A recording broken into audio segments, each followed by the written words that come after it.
Both NATO and Russia have eyes on this Swedish island. Once inhabited by Vikings in as early as the 8th century, this piece of land is of strategic importance.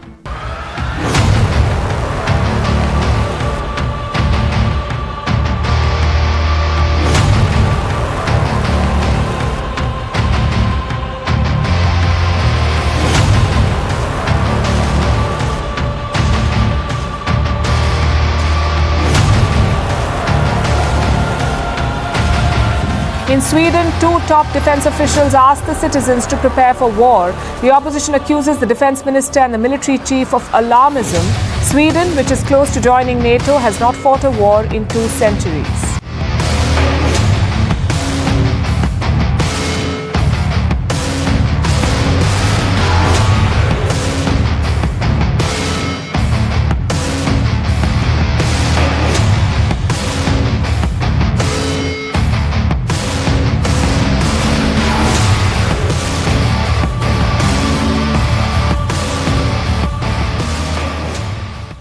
Hello everyone, and welcome to our channel.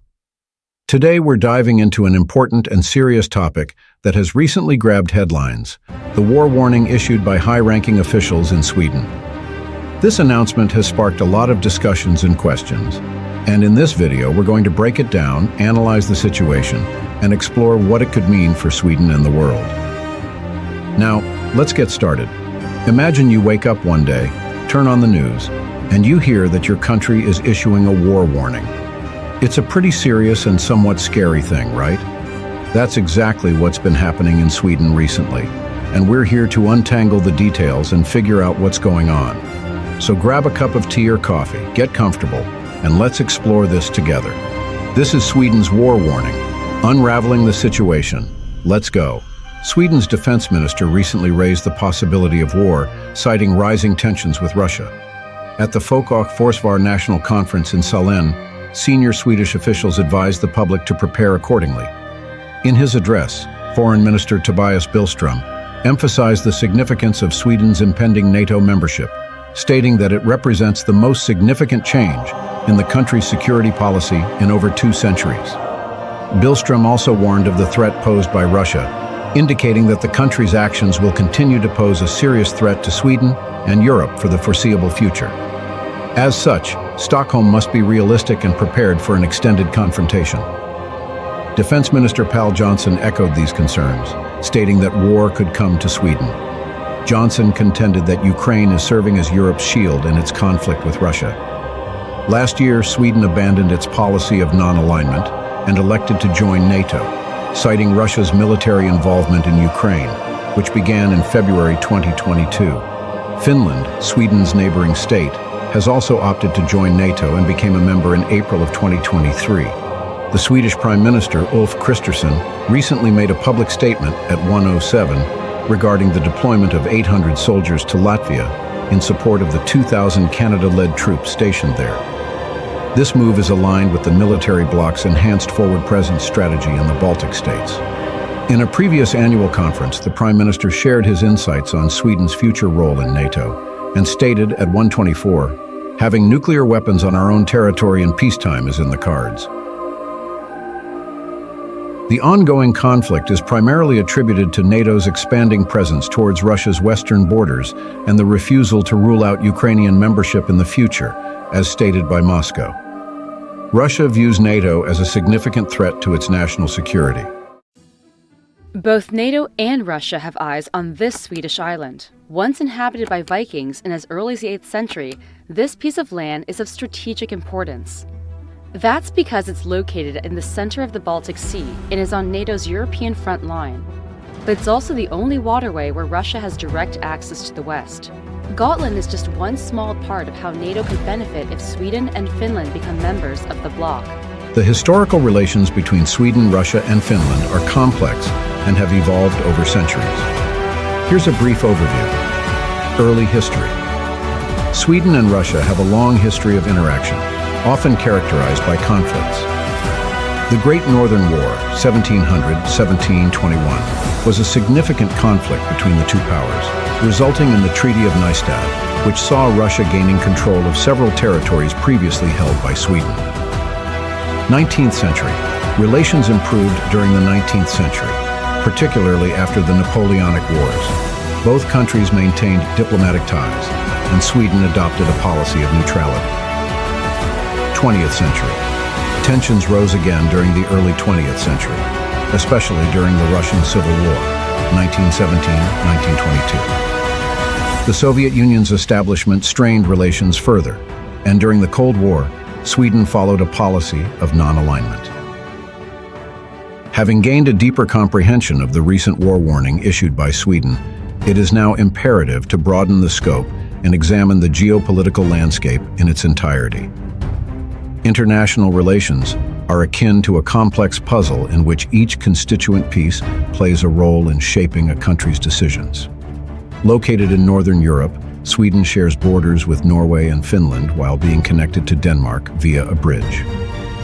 Historically, the Swedish government has maintained a policy of neutrality in conflicts, meaning that it avoids taking sides and abstains from military intervention.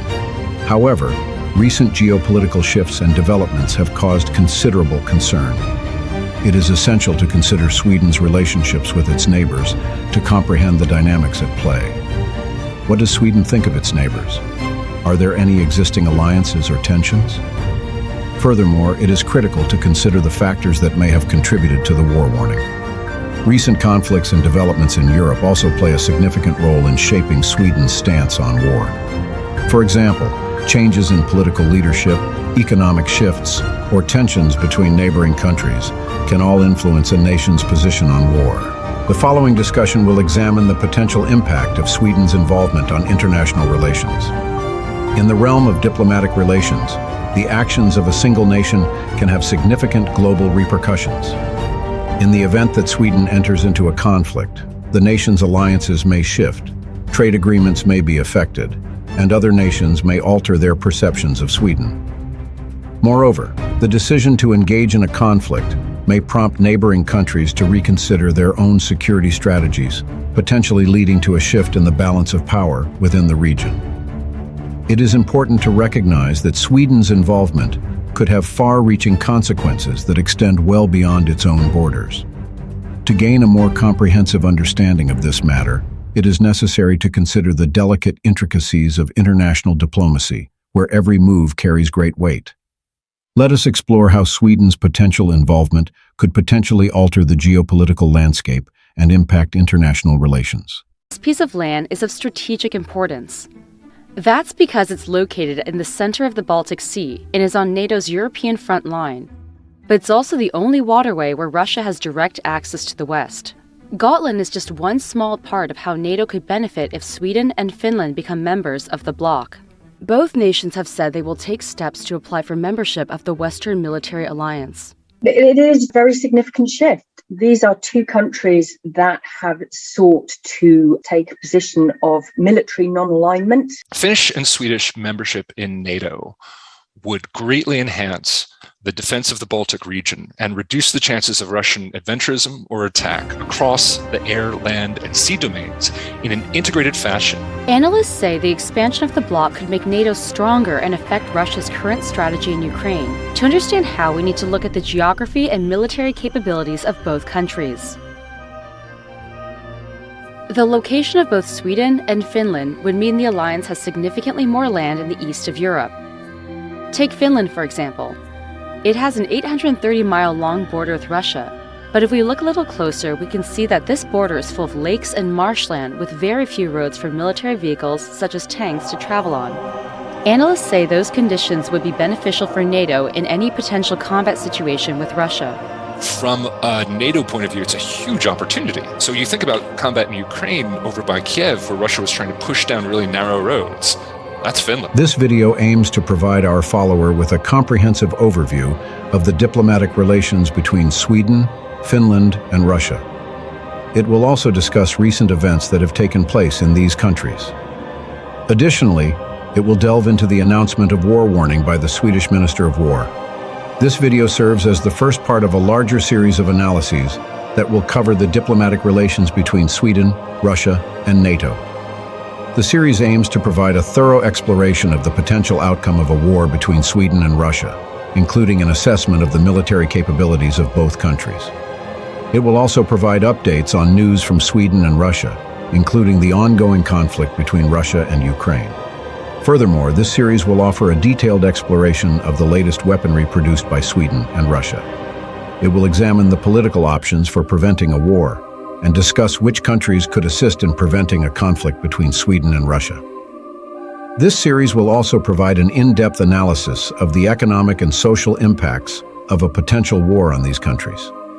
So, if you want to know about the latest news of world wars and relations between Sweden and Russia as soon as our future videos are released, press the subscribe button to receive a message as soon as the video is uploaded.